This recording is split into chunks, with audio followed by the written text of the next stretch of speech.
Leah Ricci tonight. A busy weekend for Brampton firefighters. Crews arrived on scene to find a residence fully engulfed. We'll have the latest on the investigations into 3 house fires in the city in as many days. Plus, we never used to see Lyme disease in certain places, like in parts of Northern Ontario. More cases of tick-borne illness is expected across Ontario this summer. We'll tell you why and how to protect yourself. And that's what the best friends are supposed to do. Over 100 firefighters from South Korea touched down in Ottawa to help local crews fight the wildfires in northern Quebec. This is CBC Late Night News.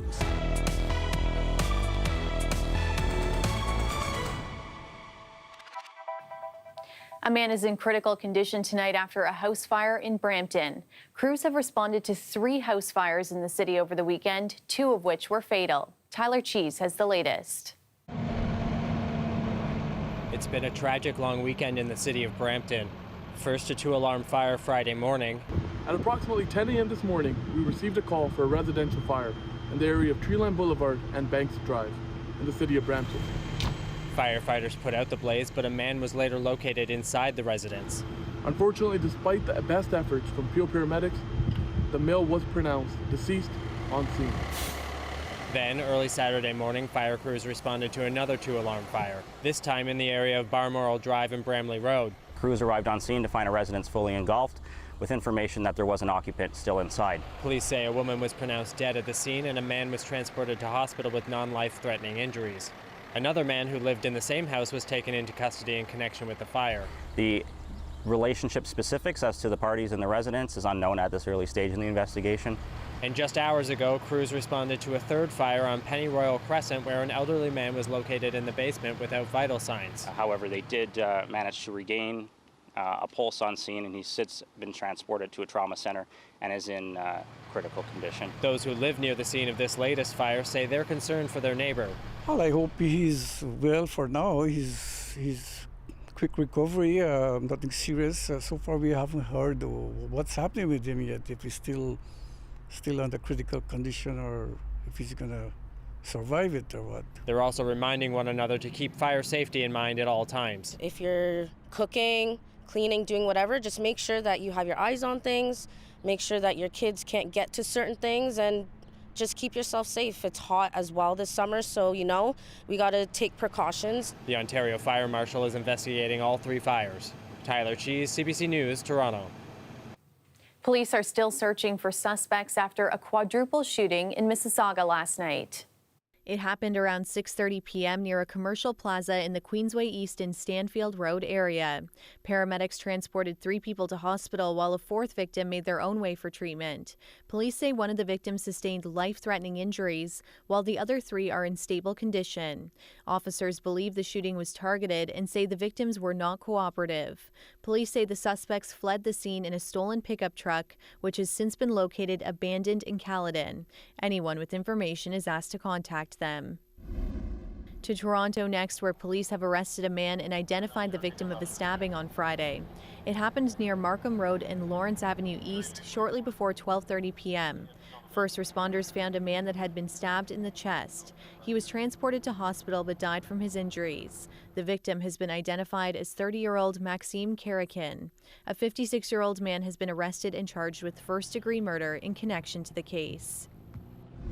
Police have also arrested a man in connection to the death of an international student. Last Sunday, police received a call for a stabbing in the Eglinton Avenue and Brimley Road area. He was transported to hospital where he died. The victim was identified as a 28-year-old student from Nigeria. A 25-year-old man from Toronto was charged with second-degree murder. As wildfires continue in Ontario, many have climate change on their minds. But it's not just the weather we have to worry about. According to top doctors, some of the threats are small but potent. Patrick Swadden explains. Another smoky haze over Toronto this week. Not the only example of climate change. Ontario top doctor Kieran Moore says he expects to see more cases of tick-borne illnesses in the province as climate change fuels an explosion of tick populations due to milder winters. It's become significantly warmer to a level that allows the tick populations, the tick vector of Lyme disease, the black-legged tick, to set up home and start to reproduce and maintain its life cycles. Which has dramatically increased the prevalence of the diseases they carry, according to this infectious disease expert.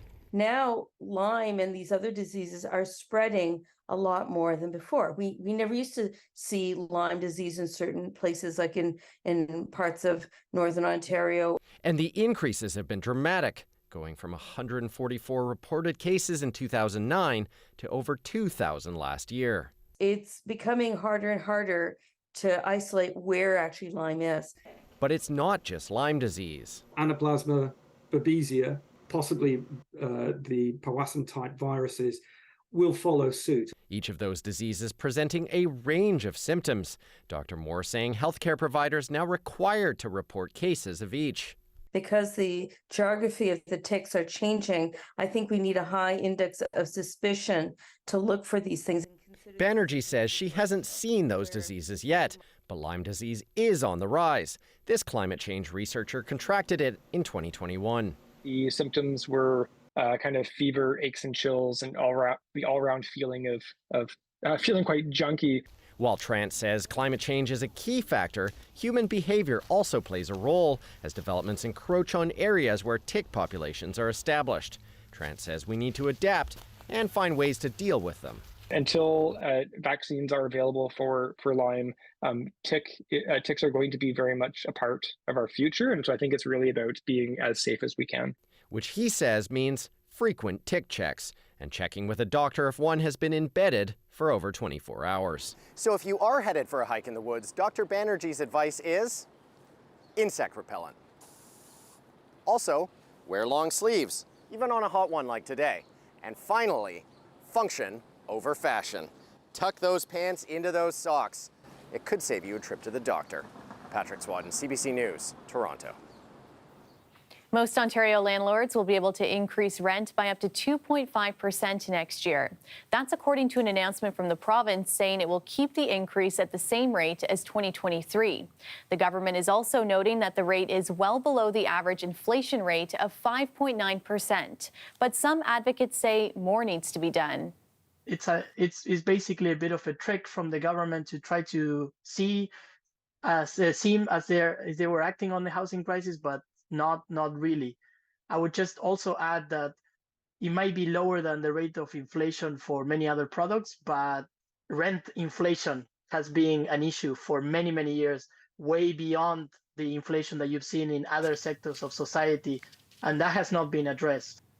He and other advocates are asking for a rent freeze instead to allow renters to catch up with the cost of living. He's also calling on the province to limit above guideline increases and to apply rent control to units occupied after November 2018. 150 firefighters from South Korea touched down in Ottawa earlier today. They'll be helping local crews fight the fires in northern Quebec.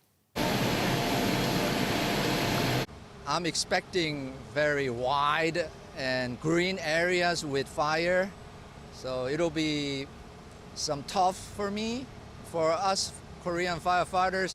Korea stands ready to be among the first to come to Canada when Canada is in need. So that's what the best plans are supposed to do.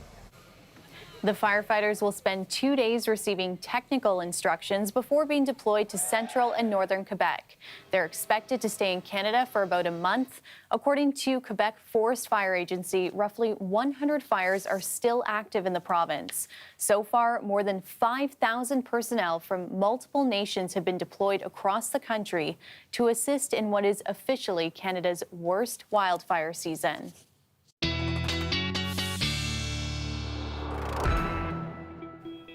Sophia Kambalia joins us now for a look at the forecast and starting with an update on those fires and smoke conditions.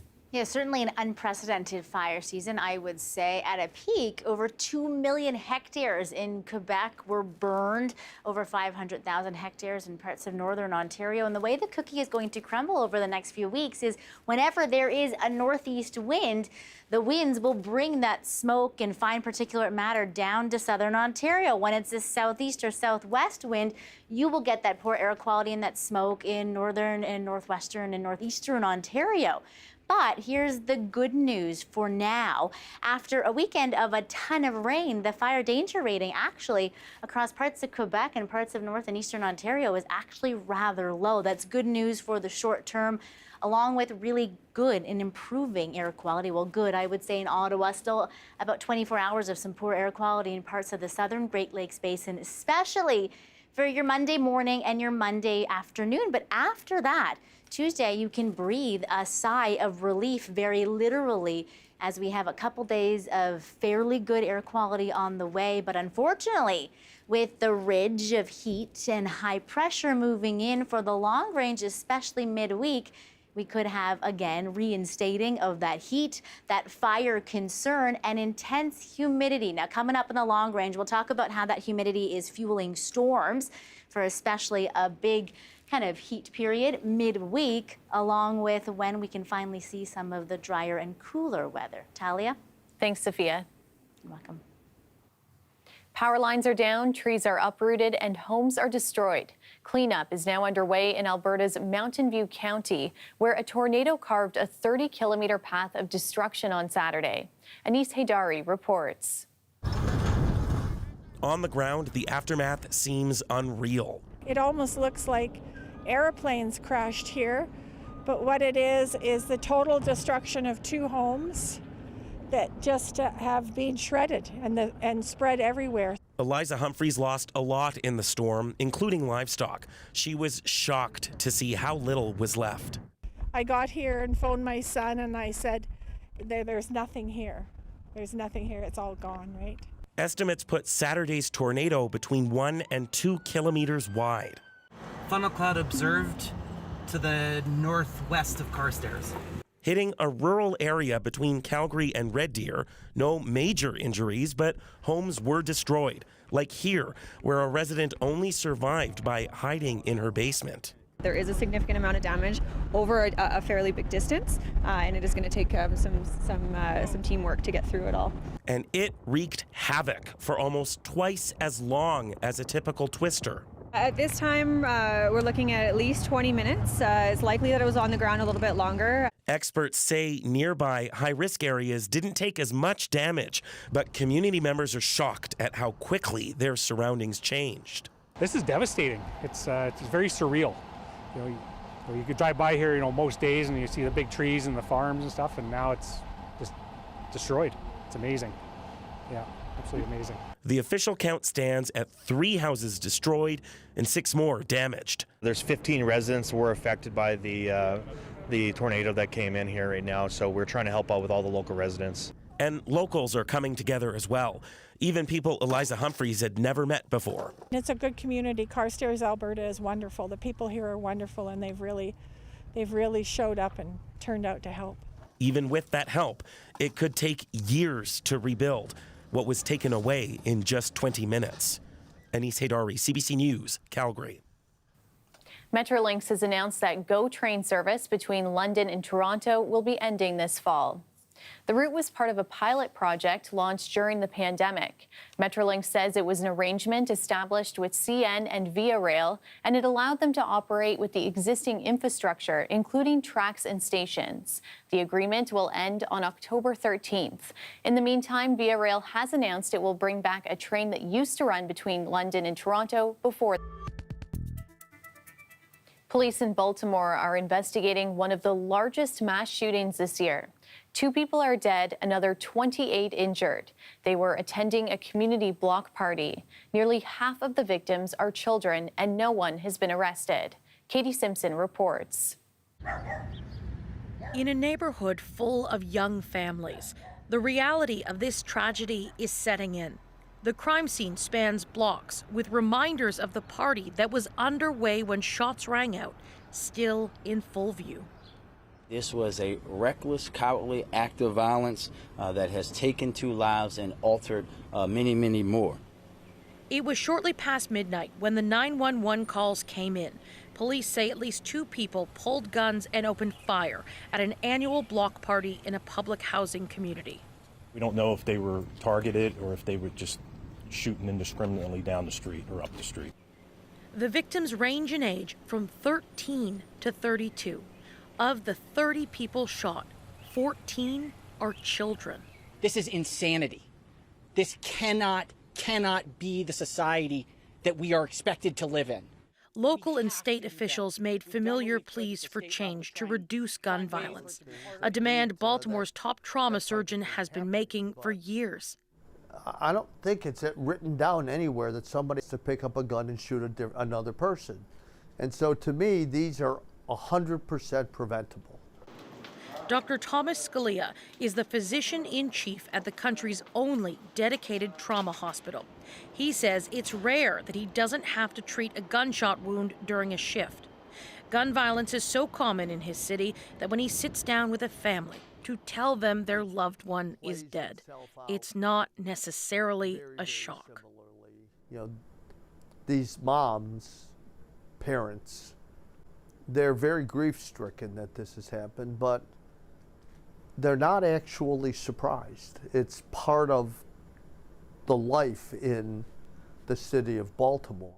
There have already been 338 mass shootings in the U.S. so far this year, which means the country is well on its way to have yet another year, possibly the 4th in a row, with 600 mass shootings or more.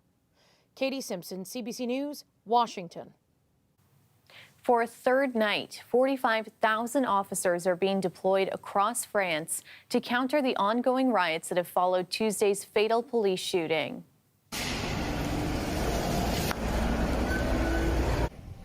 Fewer riots erupted last night. Still, more than 700 people were arrested. A car rammed the home of a Paris area mayor, and as members of the family fled, fireworks were thrown. Today, the grandmother of the teen whose death sparked the riots said they should stop. The world's most famous tennis tournament is about to begin. That, of course, is Wimbledon, which gets underway tomorrow. Journalist Ed Kleiman has more on the Canadians to watch out for. Well, we've got 3 men in the draw at Wimbledon. Tomorrow, 2 of them will be in action. Felix Auger-Aliassime, the top-ranked Canadian player. I'm a little worried about him. He's had a knee problem. He had to pull out of all the warm-up events, really struggled at the French Open. Grass, which Wimbledon is played on, is really tough if you're not moving well. You can really hurt yourself. So I just hope he's okay. If he is, Felix is always dangerous to go on a long run. Also playing tomorrow, Denis Shapovalov. The issues with Denis are the opposite. Physically, he's fine, but mentally, he's really struggling. Had all kinds of confidence issues, has been unforced error prone for the last several months, is on yet another coaching change. So hopefully he can play well. He's a former Wimbledon junior champion. He's had deep runs here. So deep down, he knows he can do it, but he's really got to turn things around. And then on Tuesday, the one that I'm really looking forward to is the return of Milos Raonic. He's been out for nearly 2 years with serious leg and hip problems, but he's on a protected ranking to have a chance to come back. And at 32 years of age, he isn't going to have very many more opportunities. So I'd love to see him go on a deep run. He's actually got a really good draw. So keep your eye out on Milos. We've got 4 Canadian women this time. And I think, again, some serious question marks here. We've got some talent that can go a long way, but we also have some results that make you wonder, well, they can go out in the first round just as easily. So tomorrow we'll see Leylah Fernandez. She's not even 21 years old at this point, and yet she's already so experienced. Her ranking has tumbled, but what I like about Leylah right now is she's been playing great doubles with her partner Taylor Townsend from the U.S. They made it all the way to the French Open final. So maybe she can have that translate into singles. She's got a good draw. We'll see her tomorrow. And then on Tuesday, 3 more, including Bianca Andreescu, who's now ranked 50th in the world, up and down results. She's got the talent to go really deep here. But again, who knows where her confidence is going to be. Also Carol Zhao and Rebecca Marino in action. So lots of Canadians to look forward to. Toronto makes it 9!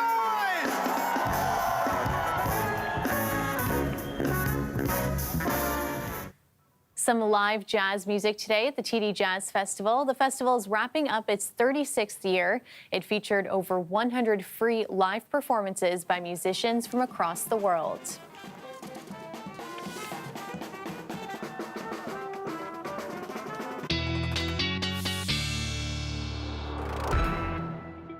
Sophia's back now with our extended forecast, and not a bad weekend to watch some live jazz outside, but I imagine people needed their umbrella at a couple of points, and we'll need them again this week. Yeah, my advice for most of the weekend has been eyes to the sky. We had a lot of potent storms, even some tornado-warned storms in parts of eastern Ontario. This weekend, umbrellas will be needed to be at the ready this upcoming work week, especially Monday. And I want to note out the temperatures here.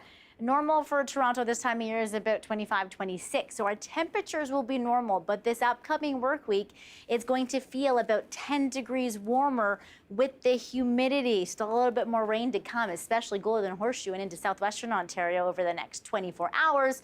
For those of you in eastern Ontario, more of a risk for some more severe storms that could drop torrential rain and the gusty winds and some large hail. Everybody could see a storm, but it's mostly this still low pressure, humidity fueled rain. For those of you sort of Toronto and west, for the morning, afternoon is where we could see some of those beefy storms, Kingston and east. And after that, we still have storm energy present Tuesday and Thursday, along with that really increasing humidity, kind of like what you saw today. These are what the showers sort of looked like on radar estimate for the last 12 hours. And if you think we're nearing those warm, dry summer months, well, really, June was as wet as that really wet April that we had, and we could clock in a lot more rain with storms and humidity. Let's talk about the heat for a minute. Look at the feels like close to 40 for multiple days in a row this upcoming work week. Really, for this entire 7-day forecast, we are not out of a feels like in the 30s, especially the high 30s for quite a few days. Overnight lows, if you don't have air conditioning, that is going to feel very hot, very soupy and very sticky, and downright dangerous for some people that are susceptible to symptoms of heat stroke and heat exhaustion. So some safety messages to watch out for there, Talia. That's a good reminder. Thanks, Sophia. And that's our show for you tonight. Thanks so much for watching. Before we go, let's take you back to Ottawa last night. Even though Mother Nature did force a temporary pause to the Canada Day festivities, conditions cleared in time and fireworks went off as planned. Good night.